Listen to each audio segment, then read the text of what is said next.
ಭೋವಿ ನಿಗಮದ ಬ್ರಹ್ಮಾಂಡ ಭ್ರಷ್ಟಾಚಾರಕ್ಕೆ ಕೊನೆಗೂ ಕೂಡ ತಲೆದಂಡ ಆಗಿದೆ. ಇದು ನಿಮ್ಮ ಗ್ಯಾರಂಟಿ ನ್ಯೂಸ್ನ ಬಿಗ್ ಇಂಪ್ಯಾಕ್ಟ್.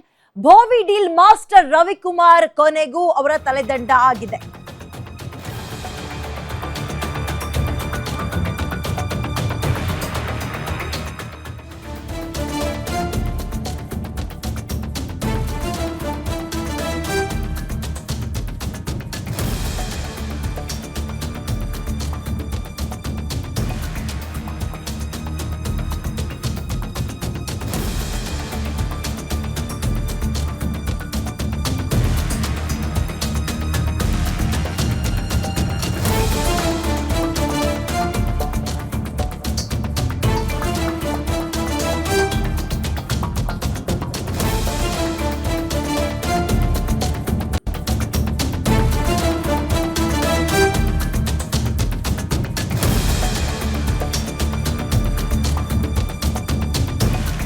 ಭೋವಿ ನಿಗಮದ ಅಧ್ಯಕ್ಷ ಕಮ್ ಡೀಲ್ ಮಾಸ್ಟರ್ ರವಿಕುಮಾರ್ ಅವರ ತಲೆದಂಡ ಕೊನೆಗೂ ಕೂಡ ಆಗಿದೆ. ಈ ಪ್ರಕರಣದ ಬಗ್ಗೆ ಸಾಕ್ಷಿ ಸಮೇತ ಸಿಕ್ಕಿಬಿದ್ರೂ ಕೂಡ ನಾಯಕರು ತುಟಿ ಬೆಚ್ಚಿರ್ಲಿಲ್ಲ. ಕ್ರಮ ಯಾವಾಗ ಅಂತ ನಿಮ್ಮ ಗ್ಯಾರಂಟಿ ನ್ಯೂಸ್ ಸಾರಿ ಕೇಳಿ. ಎಲ್ಲರಿಗಿಂತ ಈ ಪ್ರಕರಣದ ಬಗ್ಗೆ ಮೊದಲು ಸುದ್ದಿಯನ್ನ ಬ್ರೇಕ್ ಮಾಡಿದ್ದೆ ನಿಮ್ಮ ಗ್ಯಾರಂಟಿ ನ್ಯೂಸ್ ಬ್ರೇಕ್ ಮಾಡಿದ್ಮೇಲೆ ಉಳಿದವರು ಅದನ್ನ ಫಾಲೋ ಅಪ್ ಮಾಡಿಕೊಂಡ್ರು. No issues. ನಮಗೆ ಬೇಕಾಗಿದ್ದು ನ್ಯಾಯ ಅಷ್ಟೇ. ಗ್ಯಾರಂಟಿ ನ್ಯೂಸ್ಗೆ ಚೇಂಬರ್ ನಲ್ಲೇ ಕೋಟಿ ಡೀಲ್ ಮಾಡ್ಕೊಂಡಿದ್ದ ಆ ನಿಗಮದ ಅಧ್ಯಕ್ಷ ರವಿಕುಮಾರ್ ಈತನ ಅಸಲಿಯತ್ತನ್ನ ಬಂಡವಾಳವನ್ನ ವಿಡಿಯೋ ಸಮೇತ ಖುಲ್ಲಾ ಮಾಡಿದ್ದೆ ನಿಮ್ಮ ಗ್ಯಾರಂಟಿ ನ್ಯೂಸ್.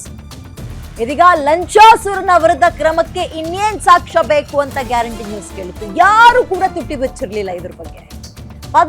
ಪದೇ ಸುದ್ದಿಯನ್ನ ಮಾಡಿ ನಮ್ಮ ವೃತ್ತಿ ಧರ್ಮವನ್ನ ಮೆರೆದು ಇದಕ್ಕೆ ನ್ಯಾಯ ಕೊಡಿಸುವಲ್ಲಿ ಗ್ಯಾರಂಟಿ ನ್ಯೂಸ್ ನಿನ್ನೆಯಿಂದಲೂ ನಿರಂತರವಾಗಿ ಸುದ್ದಿ ಪ್ರಸಾರ ಮಾಡ್ತಾ ಇತ್ತು. ಫೈನಲಿ ಅದರ ಬಿಗ್ ಇಂಪ್ಯಾಕ್ಟ್ ಕ್ರಮಕ್ಕೆ ಸರ್ಕಾರ ಮುಂದಾಗ್ತದೆ. ಏನಪ್ಪಾ ಅಂತ ಹೇಳಿದ್ರೆ, ನೀನ್ ಎಲ್ಲೇ ಇದ್ರೂ ಪರವಾಗಿಲ್ಲ ಪುಣ್ಯಾತ್ಮ, ನಾಳೆ ಬೆಂಗಳೂರಿಗೆ ಬಾ, ರಾಜೀನಾಮೆ ಕೊಟ್ಟು ಹೋಗ್ತಾ ಇರುವಂತ ಸಿದ್ದರಾಮಯ್ಯ ಆದೇಶವನ್ನು ಹೊರಡಿಸಿದ್ದಾರೆ.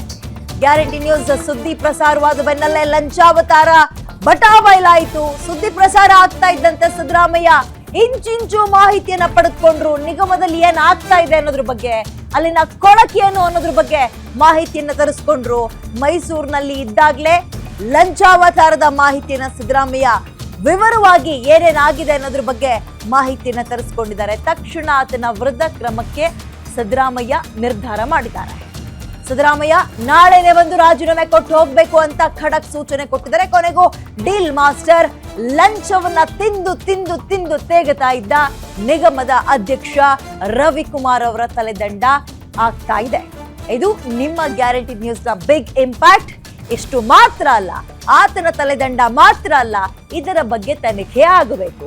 ಆತನ ವಿರುದ್ಧ ಕ್ರಿಮಿನಲ್ ಕೇಸ್ ದಾಖಲಾಗಬೇಕು.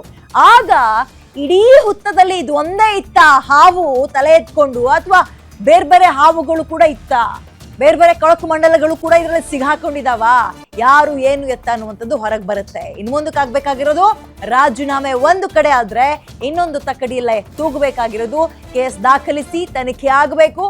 ನ್ಯಾಯಸಮ್ಮತವಾದ ತನಿಖೆ ಆಗಬೇಕು. ಯಾಕಂದ್ರೆ ಇಲ್ಲಿ ಸಾವಿರಾರು ರೂಪಾಯಿ ಅಥವಾ ಲಕ್ಷಾಂತರ ರೂಪಾಯಿ ಭ್ರಷ್ಟಾಚಾರ ಆಗಿರೋದಲ್ಲ. ಎಕ್ಸಾಂಪಲ್ ನಿಮಗೆ ಹೇಳ್ತೀನಲ್ಲ, ಇಂತಿಂತ ಸೈಟ್ ಅಥವಾ ಏನಾದ್ರು ತಗೊಳಕ್ಕೆ ಲೋನ್ ಅಲರ್ಟ್ ಮಾಡ್ತಾರೆ ಅಂದ್ರೆ 60% ಇವ್ರ ಗಂಟ್ಲಿಗೆ ಸುರಿಬೇಕಿತ್ತು. ಸಿಎಂ ಡಿಸಿಎಂ ಸೂಚನೆ ಬೆನ್ನಲ್ಲೇ ಹೊಸ ವರಸೆ, ನನ್ನ ವಿರುದ್ಧ ಷಡ್ಯಂತ್ರ ಮಾಡ್ತಾ ಇದ್ದಾರೆ ಅಂತ ರವಿಕುಮಾರ್ ಯೂಟರ್ನ್ ಈಗ.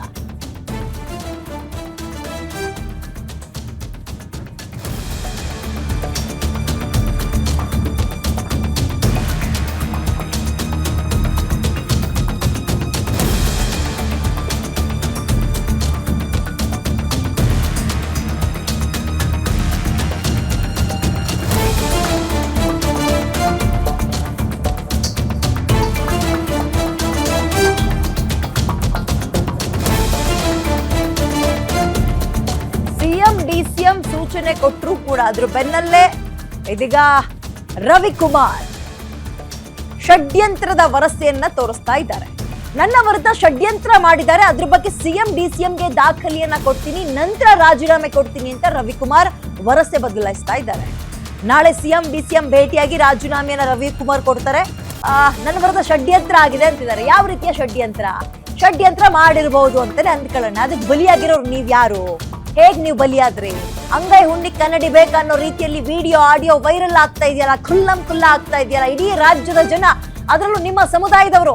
ನಮ್ಮ ಸಮುದಾಯಕ್ಕೆ ಏನೋ ಏಳಿಗೆ ಮಾಡ್ಬಿಡ್ತಾರೆ, ಉದ್ಧಾರ ಮಾಡ್ತಾರೆ ಅನ್ಕೊಂಡ್ ನಂಬ್ಕೊಂಡ್ ಕಾಯ್ತಾ ಇದ್ರಲ್ಲ, ಛೀ ಥೂ ಅಂತ ಕ್ಯಾಕರ್ ಸುಗಿತಾ ಇದಾರೆ. ಅವ್ರಿಗೆ ಏನ್ ಉತ್ತರ ಕೊಡ್ತೀರಿ? ಆ ನಿಗಮದ ಅಧ್ಯಕ್ಷರಾಗಕ್ಕೆ ನೀವು ಲಾಯಕ್ಕೆ ಇಲ್ಲ, ಅನ್ಫಿಟ್ ನೀವು. ಆದ್ರೂ ಈಗ ಹೇಳ್ತಾ ಇರೋದು ನಾನು ಹಂಗ ಮಾಡಿಲ್ಲ, ನನ್ನನ್ನ ಷಡ್ಯಂತ್ರದಲ್ಲಿ ಸಿಗಾಕಿಸ್ತಾ ಇದ್ದಾರೆ ಅಂತ. ಬೋವಿ ಸಮುದಾಯ ನನ್ನ ಇತ್ತೀಚೆಗೆ ಒಳ ಮೀಸಲಾತಿ, ಆ ಮೀಸಲಾತಿ, ಸಮುದಾಯಗಳನ್ನ ಮುನ್ನೆಲೆಗೆ ತರಬೇಕು, ಸಾಮಾಜಿಕ ನ್ಯಾಯ ಒದಗಿಸ್ಬೇಕು, ಹಂಗೆ ಹಿಂಗೆ ಅಂತ ಸರ್ಕಾರ ಒಂದ್ರ ಮೇಲೊಂದು ಕ್ರಮ ತಗೊಳ್ಳದಂತೆ, ನಿಗಮದವ್ರು ನೋಡಿದ್ರೆ ಹಿಂಗ ನುಂಗ ನೀರ್ ಕುಡಿಯದಂತೆ. ಯಾವ ಪುರುಷಾರ್ಥಕ್ಕೆ ಮೀಸಲಾತಿ ಅದು ಇದು? ಯಾವ ಪುರುಷಾರ್ಥಕ್ಕೆ?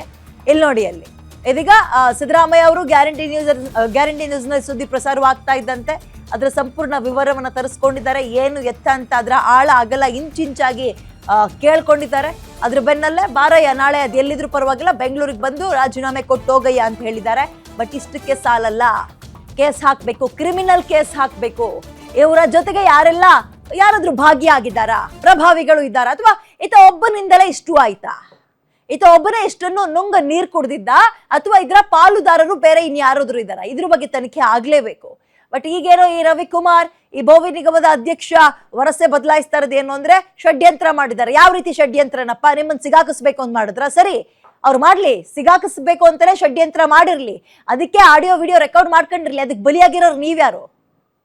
ತಿನ್ಬೇಕಾದ್ರೆ ಚೆನ್ನಾಗಿತ್ತು, ರುಚಿಯಾಗಿತ್ತು ನಾಲ್ಗೆಗೆ, ಈಗ ಷಡ್ಯಂತ್ರ ಅಂದ್ಬಿಟ್ರೆ ಫೋರ್ಸ್ಫುಲಿ ತಿನ್ಸಿದ್ರು ಅಂತ ಹೇಳಕ್ ಆಗ್ತದಾ?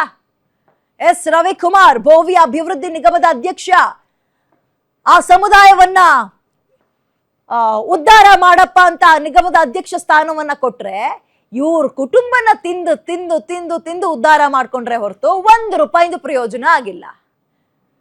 ಆ ನಿಗಮದ ಏಳಿಗೆ ಝೀರೋ. ಇಂಥವರಿಂದ ಸಂಬಂಧಪಟ್ಟಂತಹ ಸಚಿವರು ಏನ್ ಹೇಳ್ತಾರೆ ಇದಕ್ಕೆ ಸಂಬಂಧಪಟ್ಟಂತೆ ಕುತೂಹಲ ಮೂಡಿಸ್ತಾ ಇದೆ. ಹೇಳಲೇಬೇಕು, ತುಟಿ ಬಿಚ್ಚಲೇಬೇಕು, ಗಮ್ ಹಾಕೊಳ್ಳಂಗಿಲ್ಲ ಇದಕ್ಕೆ, ಇಲ್ಲಾಂದ್ರೆ ನಿಮ್ಮ ಮೇಲೆ ಆರೋಪ ಬರುತ್ತೆ. ವಾಲ್ಮೀಕಿ ನಿಗಮದ ಹಗರಣ ನೆನಪಿದ್ಯಾ ಏನಾಯ್ತು ಅಂತ? ಆ ರೀತಿಯಾಗಿ ಸಿಗಾಕಳಕ್ ಹೋಗ್ಬೇಡಿ.